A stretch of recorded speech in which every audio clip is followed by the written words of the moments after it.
Welcome back to the show. This week is National Be Kind to Animals Week, and the Scouts from Troop Number 230 were exceptionally kind to our shelter pets. These young animal advocates created and handed out educational flyers encouraging pet adoptions. They also made some toys for our shelter pets and then raised money to purchase supplies and treats from our shelter wish list. And as you can see here, they brought in a ton of pet supplies that we much need at our shelter. They also created an online presentation to educate other scouts on how they too can help homeless pets, and their efforts earned them the Bronze Award. It's the highest award a Girl Scout Junior can earn. You ladies did a fantastic job, and all of the shelter pets really appreciate everything that you did. They're sending you tail wags and kisses, including Miss Zoe, who's hanging out with you there. Ski, tell us about that beautiful pooch that you have hanging out there, enjoying all that extra attention on the show today. Zoe is a little 3-year-old pit bull mix. She was unfortunately surrendered by her owners. They were no longer able to care for her when they moved, so she was forced to have to come into the shelter and find a new home. Now, I've only been with her for a short time, and I got to tell you, she has won my heart over. She is an ambassador for any breed, especially any breed that's got some pit bull in them. She's super smart. She's affectionate. She loves water, from what we are told. She likes sprinklers. Probably could be a good swimmer if someone encouraged her on that aspect.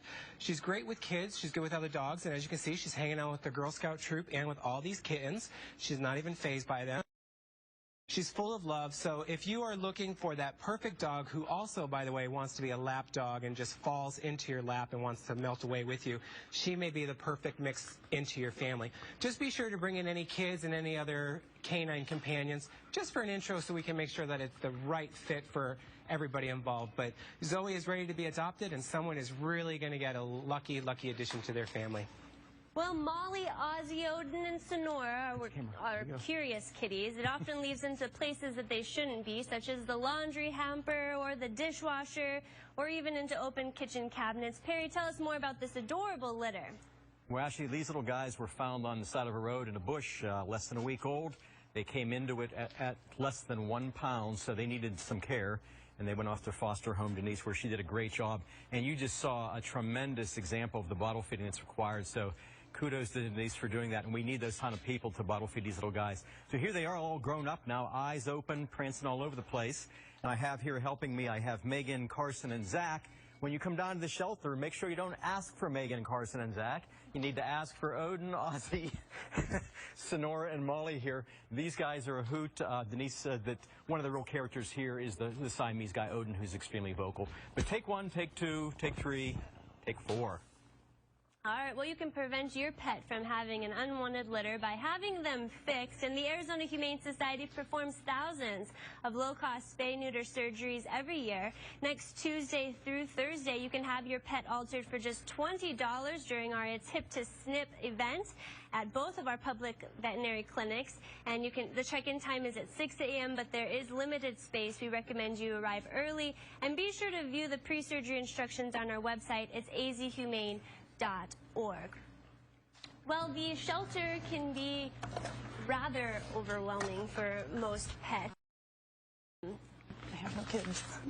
We have several animals that just get really shy and scared, and we have a very special dog that was on the show. Her name's Jazzy, and she's looking for a new family. She's been overlooked, and she's available at our Nina Mason Polium campus for compassion. Now, there's 2 other dogs that we want to introduce you to. They came into our shelter looking a little rough, but here they are today with their fancy new makeovers. And Lisa, you did such a great job with them. Tell us their story.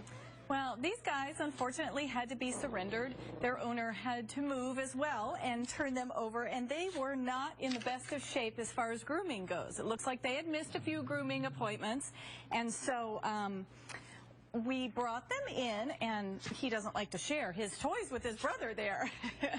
And what we've got is 2 Tibetan Terriers. Now, brother, the salt and pepper one here, that he is 13 years old. You can see he's starting to get the little bit of showing some age in his eyes, but don't count him out. He just walked past this toy on the floor, picked it up, and went running off with it.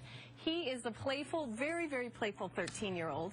And this is Buster here, who is his 7-year-old brother. They're both boys. They are both neutered. They now have had their doggy makeovers. And I will tell you, these guys sat in their kennels. They were fearful. They were shaking. And when they couldn't see, their hair was grown over their eyes. And then what I did was just took them out one at a time, groomed and bathed them, and let them realize that they can see, and the shelter isn't a scary place. And ever since then, they have been walking through the shelter with synchronized tail wags. So these two are definitely on the buddy system, so they need to go home together. Brother here uses his younger dog, Buster, as his little seeing eye dog, and you'll see them up on a blanket together, up on their pillow together, just the best of friends. So they are on our Best Buddies program. Now, our behavior training experts work one-on-one to rehabilitate dogs and help them overcome behavior challenges and make it easy for them to find a new home. And Ski, they helped Jazz here overcome his shyness. Jazz is one of 600 dogs that they will help when they come into the shelter who are scared, nervous, shut down, won't come out of their kennels for walking or for, they don't want to eat, they don't want to play. And they will go in and work with these animals to modify their behavior, get their self-confidence up. You can see that Noah and Bryce here are helping me, and that Jazz really has changed since he went through the program. Now, many dogs don't show well in a kennel, but make for great pets once they're in that forever home environment. And Jazz is certainly an example of that. He's easygoing, laid back, likes to be active, full of love, would do better with probably some older kids rather than younger kids. And of course, any intros with any other animals that are in the house would also be preferred to make sure that it's the right fit. But Jazz is ready to go into his forever home with you this weekend. All right, well, this 6-week-old kitten here fell into 12 feet down into a storm drain, and animal rescuers from the Arizona Humane Society were called to the scene and arrived with a net and an extension pole. Police had to block off part of the road until the kitten was finally lifted to safety. The kitten is doing well now and recovering at our Sandy Slope campus. He needs to put on a few pounds before he can go home. So if you're willing to foster him or adopt him, just call our shelter and we'll put you in touch. All right, well, stay with us. More adoptable pups when we come back.